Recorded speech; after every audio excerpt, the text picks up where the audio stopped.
Hi, this is Michele Anciaux Aoki, and I'm here to talk about 3 successes and 3 challenges from 20 years of dual language immersion in Seattle Public Schools. I'm very excited to be presenting at the WAFLT 2021 Virtual Fall Conference, so welcome. So these are the 3 successes I'll be talking about and the 3 challenges. We'll kind of take it one by one.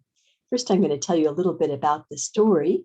And I also want you to know that I hope to make this a little bit interactive, even though this is a recorded session. So I'm going to take you to the Google Doc that I set up, where you can actually go in and get links to more of the information that I've shared here. And you can also post your questions around each of the successes and the challenges that I've mentioned here. And if you have other topics, please put them in here and I'll go back and respond to you. You're welcome to leave me your name and email so that I do have a chance to respond. So let me go back to the presentation, and I do hope I'll see a few comments there. So what we're going to talk about is from the very beginning. My involvement with dual language immersion really happened when General John Stanford was recruited to come to Seattle Public Schools in 1995. My daughter at that time was in elementary school. And he would go around the district and talk enthusiastically about something that a lot of district people considered a big problem, namely all the kids who didn't speak English well and had to learn English, even though they spoke another language. He viewed that as a huge asset. And he had this idea that there would be an international school where all students would be learning languages and they would understand what it feels like to not know a language perfectly and to be learning another language. And so in 1996, he proposed that a lot of the popular programs in the district be expanded. And in particular, he wanted to have an international language school for newcomers to the US, but all students would have a chance to learn a language. I was recruited to be part of the planning effort for that school by the principal who was chosen by General John Stanford, Karen Kodama. And in the midst of all of that planning effort, John Stanford contracted leukemia and he died unexpectedly in 1998. So we really learned the meaning of, as you remember the dreamer, remember the dream. And it became our dream to carry out that plan that he had. So Seattle's first international school launched actually in 2000, John Stanford International School, and the principal hired me as a consultant to help them research options for offering language programs, which is how we came up with the idea of offering an immersion program, or nowadays they would call it dual language immersion. And so over on this page and in that Google Doc I shared with you, you can see all of the notes from the many years of consulting that I did with the district.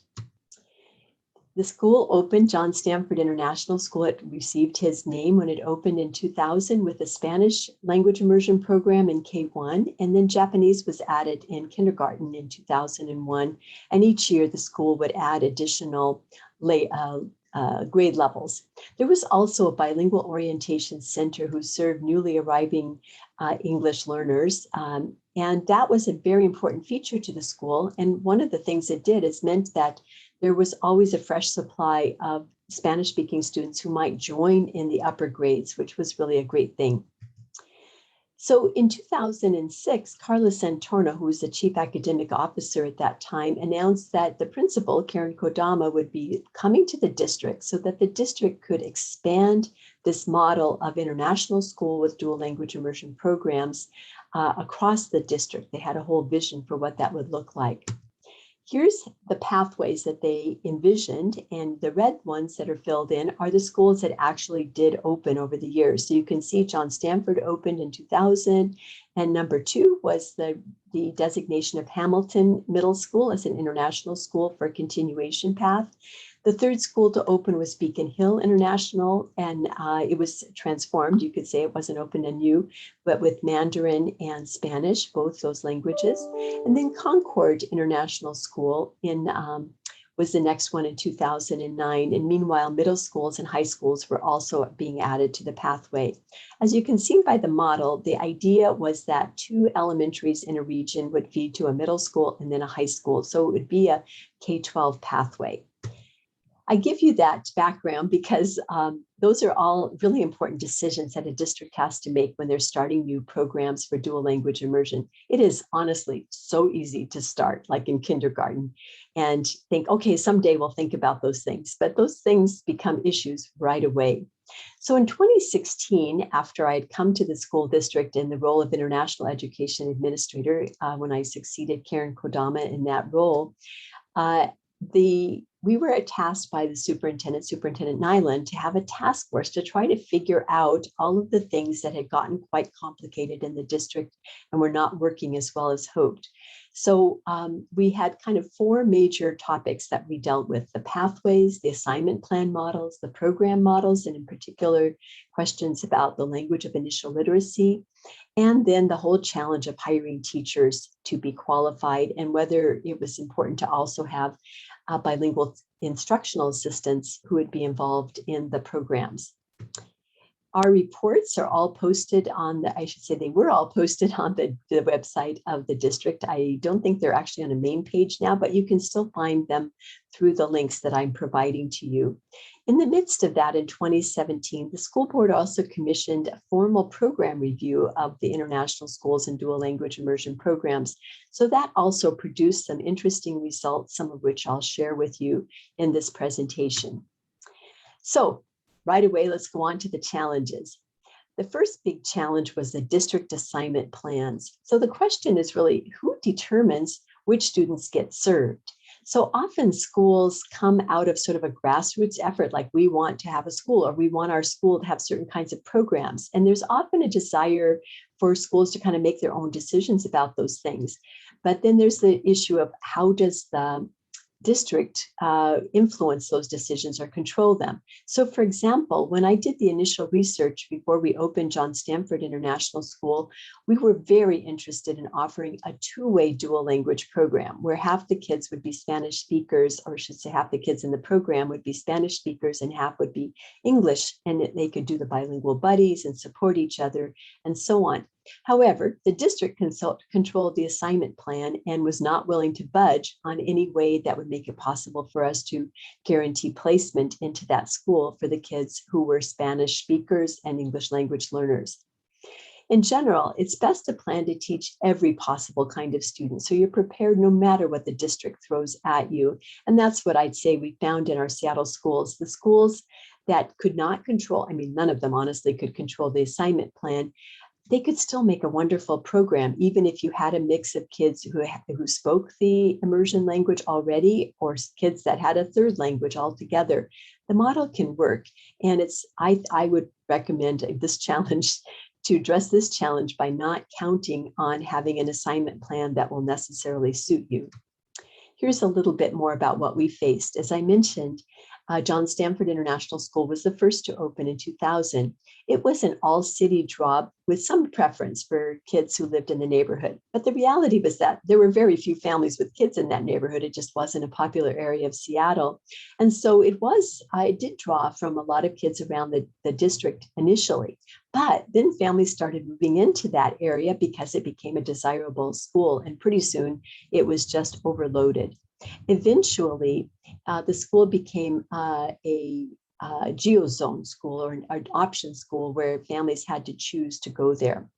The second school that opened in the area to try to meet the demand for all the families that wanted the program, McDonald International School, it was really about a mile away, opened in 2012. It too was envisioned to be a neighborhood school. But if you only draw from the neighborhood, you have a number of challenges, one of which is that you have to accept all the students and you can just get overloaded. What we found at John Stanford is that the music room and the computer room and the daycare, all of those had to lose their space in order to make room for more classrooms. This is what I was describing with the option schools with geozones. The geozones are like a neighborhood kind of boundary around the school so that people would have preference to get in. And what they did in the district, again, these were decisions made at the school board level, was to try to encourage some spots for kids who had that either Japanese or Spanish as a home language or a heritage language to be able to get into the program. So there was a 15% set aside for kids who could come in based on their language into the program. But that amount was not really large enough to meet the needs to have a really robust program that met the needs of kids who had those languages as their home or heritage language. When the next schools opened, Beacon Hill International School and Concord, they opened with two-way Spanish programs. So they happened to have populations in those neighborhoods that made it possible for them to serve kids who were Spanish speakers. Beacon Hill also offered Mandarin, and they did have some Chinese speakers, Mandarin or Cantonese, but not enough to call it a two-way model.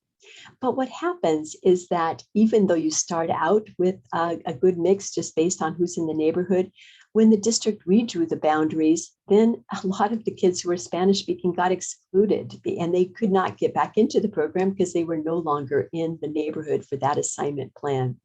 Similarly, at Concord, we found that the neighborhood makeup started to change, and you might not have as many. Meanwhile, there might be Spanish-speaking kids not that far away who would really love to come, but the district controlled the assignment plan, so they couldn't get in. Challenge number 2 is national, state, and district mandates. And some of you will remember No Child Left Behind. So things sometimes that sound like a good idea can actually be a disaster. So one of the challenges of No Child Left Behind was the idea of highly qualified teachers. You wanted students to all have highly qualified teachers, and if they didn't have all the credentialing and testing that was required to qualify them and endorse them properly, then you'd have to write a letter to the parents and explain why they weren't qualified and so on. And another challenge happened when the state decided to fund lower class sizes at the lower grades. That sounds like a great idea, but sometimes these things backfire a bit. So in the case of No Child Left Behind, we had times when we could not find a qualified, or I should say qualified in the sense of highly qualified with all the correct endorsements and certifications, teachers to teach in the elementary level in the Japanese dual language immersion program at McDonald, for example. Dearborn Park had similar issues with Spanish. And so we had to hire long-term substitutes who didn't even know the language, were really no more qualified, but that was the requirement. And that was really the irony, was that the sub was less qualified than people we could have hired in terms of actually having the skills and ability to do a good job teaching the program. But they couldn't be hired because of the No Child Left Behind highly qualified requirement. In the case of the small class size, the reality in a dual language immersion program is that you're going to have some attrition through the years. And so if you start with very small class sizes at kindergarten, first grade, unless you have at least 2 classes or 2 sections per language, you won't have enough students by the time you get into the upper intermediate grades, like 3rd, 4th, and 5th, for example. And that ends up meaning that the district has to support smaller class sizes at those grade levels. And then there's the perception that these are boutique programs and they don't deserve that extra support because they're not serving as many students. So I think it's really important to plan from the beginning to manage the situation of attrition and make sure that you'll have enough students and you'll be able to attract more students. And again, that's where the assignment plans can get in the way. If the district says that students cannot choose into a school later, even if they have spaces, then there's not much you can do to create a sustainable program. Challenge number 3 was approaches to literacy. So what happens when each program picks its own approach to literacy? And you can imagine, having seen the graphic that I showed you of where all the schools were, they were opened in different parts of the city. They were opened at different times with different philosophies. So according to the Center for Applied Linguistics, CAL, there are logically 3 possibilities in this type of program. If you have a mix of kids who, I'd say, are first language English speakers or first language Spanish speakers, or could be Mandarin for that matter. So you could have all students learn to read in the partner language first. So you could say everybody's going to learn in Mandarin, to read in Mandarin first. Or you could have all students learn to read in both languages concurrently or simultaneously. So they would have part of their day learning to read in English and part of their day learning to read in Mandarin. It maybe is not daily, maybe it's a week by week kind of thing. Or you could say that all students learn to read in their native language first. And so that link there would show you where, show the report from Cal that outlined all the implications of these different models. So it turned out that in Seattle, we ended up with all three models just because there was a lot of local choice at the schools. The first schools that opened chose to do concurrent literacy. So John Stanford International School, kids were learning to read in Japanese, even while they were also learning to read in English. However, the two-way programs had ended up having opposite decisions made. The two-way program at Beacon Hill International School for Spanish chose to have everyone learn to read in Spanish first and then in English in second grade, whereas the Concord International School program chose to split everyone. And so they would decide who is native speaker of Spanish, and everybody else would go learn English for K1, but the Spanish kids would learn Spanish to read in Spanish K1. There are a lot of challenges in those kinds of decisions, but especially when the same in one district, you're trying to support programs that have made such different decisions. I looked to the research of Collier and Thomas, and they have stated very clearly in a 50-50 two-way program, both language groups taught together benefit from formal language arts instruction provided for their language. Therefore, we recommend that the groups not be separated for initial reading instruction in their native language because this lowers their test scores both in English and in the partner language in the long term. And to be honest, that's what we saw in Seattle as well. And in the task force that I mentioned that the district set up, what we recommended was that we should provide initial literacy instruction in both English and the partner language starting in kindergarten with a focus on teaching for biliteracy and careful consideration of the language development needs of both heritage speakers and second language learners of the partner languages. And of course, if you have children who arrive in the program who speak a third language like Vietnamese or Arabic, you want to do things to try to support them in those languages as well. Okay, if you'd like to go back and add any notes to the shared Google Doc that I showed you, feel free to take a moment, stop the video, and you can go do that now. And I would love to see your comments or thoughts or shared ideas. Okay, now I get to do the fun part, which is sharing some of the successes. Success number one that I felt we made in these programs over the 20 years that I was involved was focusing on proficiency and measuring it. So from the very beginning, the first year when we launched our Spanish dual language or language immersion program at John Stanford International School, we got a few months into the program. It's like, okay, immersion sounds great, but how will we know if it's working? And so at that time, Cal, the Center for Applied Linguistics, had just launched the ELOPA, the Early Language Listening and Oral Proficiency Assessment. So we brought Cal out to assess all of our students in the K1 classes. So we had an idea of what kind of progress they were making. In the second year, we trained the immersion teachers and the instructional assistants to conduct the interview protocols. And then over the years, we expanded to another Cal assessment, this SOPA, the Student Oral Proficiency Assessment, which is more intended for a little bit older students. And we continued doing that type of assessment in those early years of the program. I'll share some of the kinds of data that came out of that. So the ELOPA basically provides some ratings on oral fluency, grammar, vocabulary, and listening comprehension, and then has a scale that's called the junior scale, junior proficiency levels of novice low, novice mid, novice high, or intermediate low.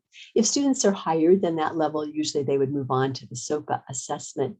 So these are some slides that I had shared with the parents back in 2002. We were just getting started with this, but we wanted them to understand that we weren't going to find out what grammar knowledge these kids had, but we wanted to see what could they do with the language. Could they say a few words? Could they say some sentences and phrases? What could they understand? And so on.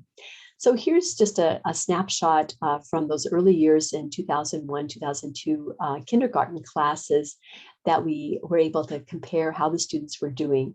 And this looked good because the students were quite high in listening comprehension, which is what you'd expect in a dual language immersion program. The other skills were probably more comparable. And Japanese was a little lower than Spanish, which again is not too surprising.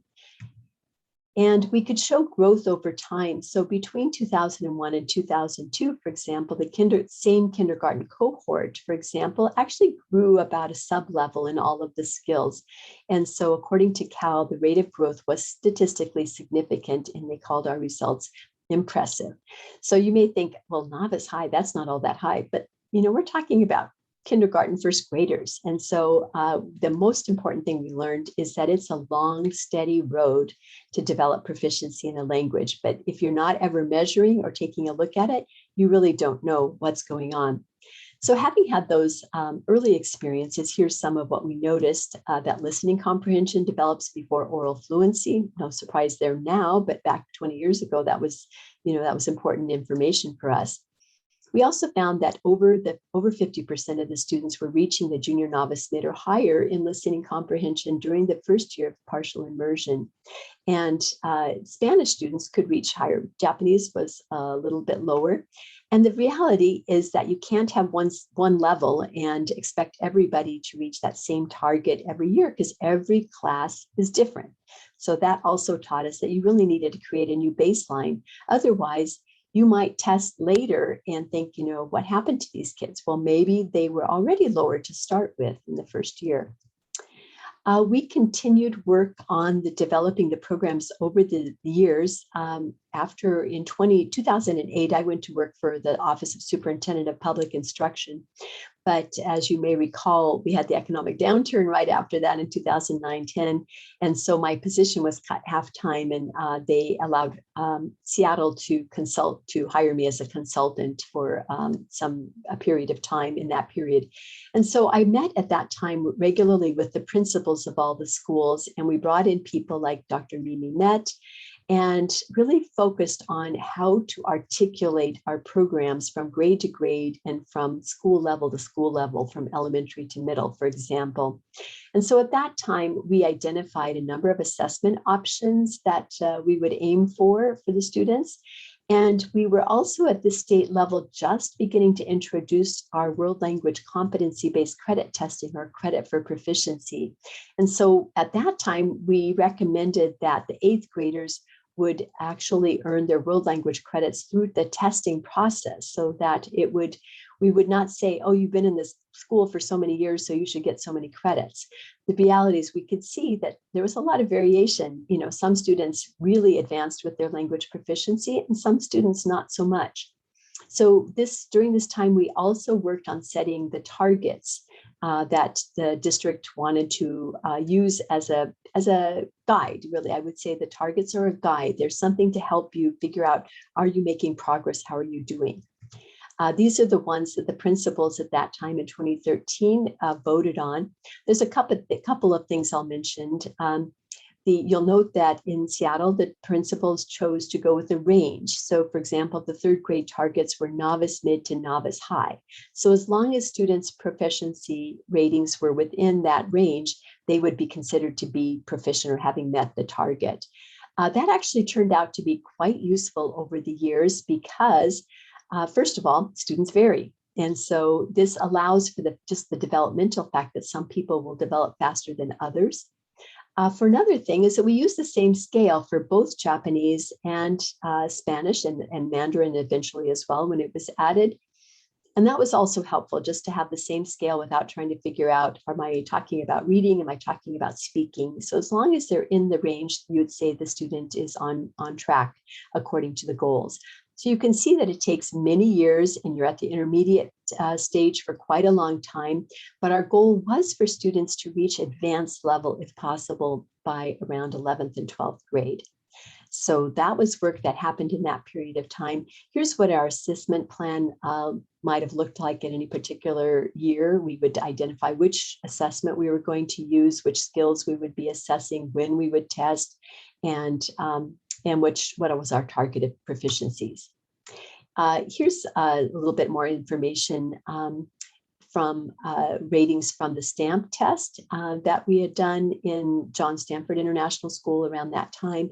And so you could see that the students, if our target ratings for end of 3rd grade were novice mid to novice high, or 2 to 3 on the STAMP scale, all of the students were reaching these levels. So that was very exciting. They're doing higher in listening and than the other skills, not surprising, again, being in an immersion setting. But in Spanish is doing a little higher, is considerably higher in reading, not a surprise than Spanish, but than Japanese. But Japanese speaking was very comparable to Spanish. So this also was reassuring when you had multiple languages. Here's some more ratings. This is looking at Spanish across schools. So that gave us a chance to calibrate a bit. What are people doing? What practices are working well for the different schools, and where would we like to see improvement? In the 2017 program review that I mentioned to you, we went back and looked at our 5th grade benchmarks across all of our schools and all of the languages. And so we could really get a clear idea of where were the students on average meeting these benchmarks and where were they a little bit low. That gave us a chance to make changes in the program. For example, we found that reading for Mandarin was challenging for them. And as it turned out, some of that had to do with the stamp assessment. The reading items were not necessarily really all appropriate, and so they made some changes. But we also instituted a much more comprehensive reading program using level Chinese, and so that students would more comprehensively learn to read a wide range of things. We had 8th grade benchmarks we looked at as well, and so on. Here are some of the findings from that program review.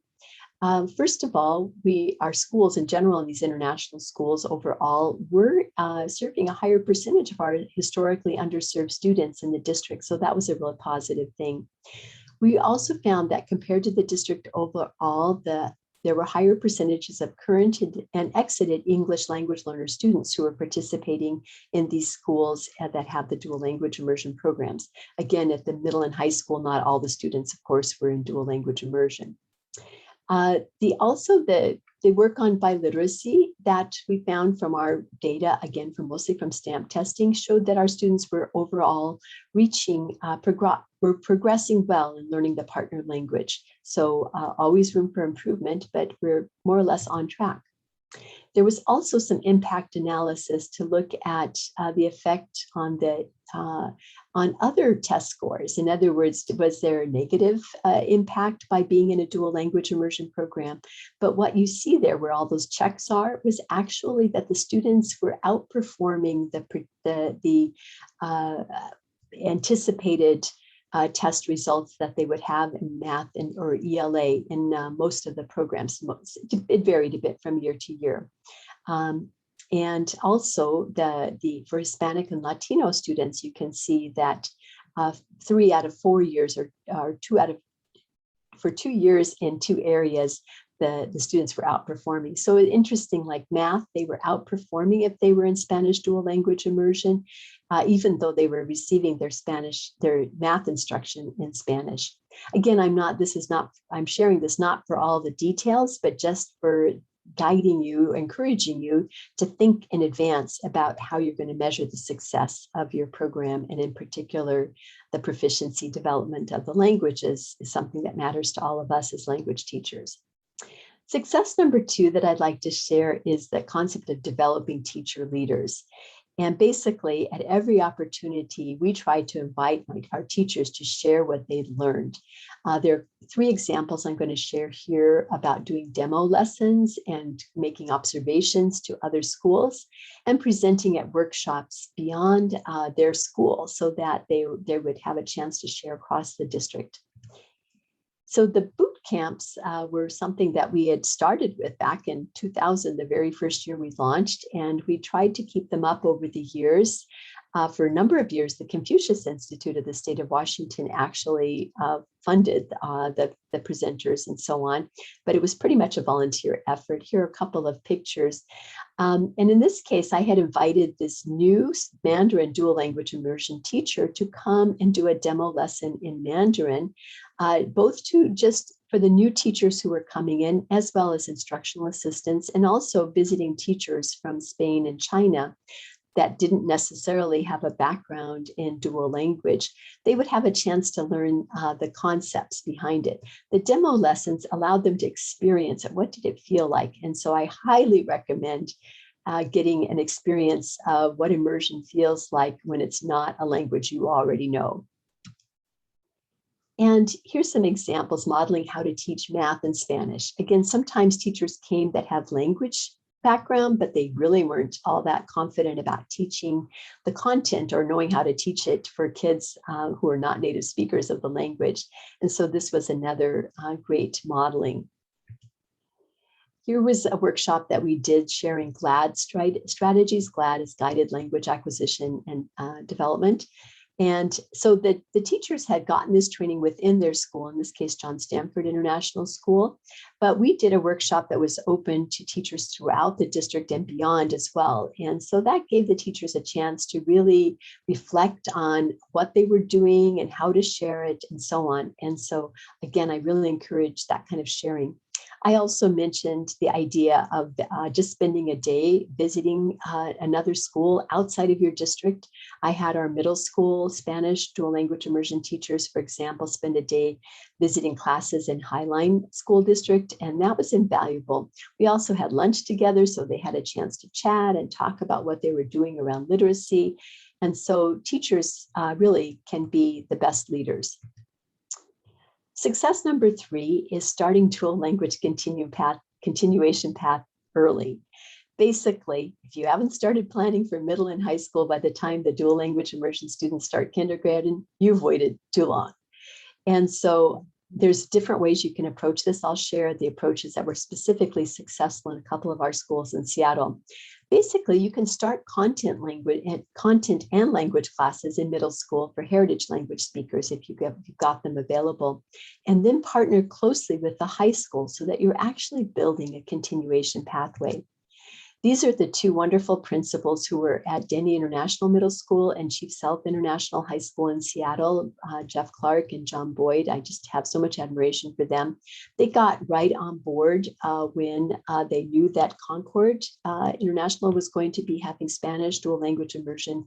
Jeff Clark just said, well, okay, we're going to start having dual language immersion right now in middle school. And he recruited students from the neighborhood who had not experienced it in elementary, but were speakers of Spanish.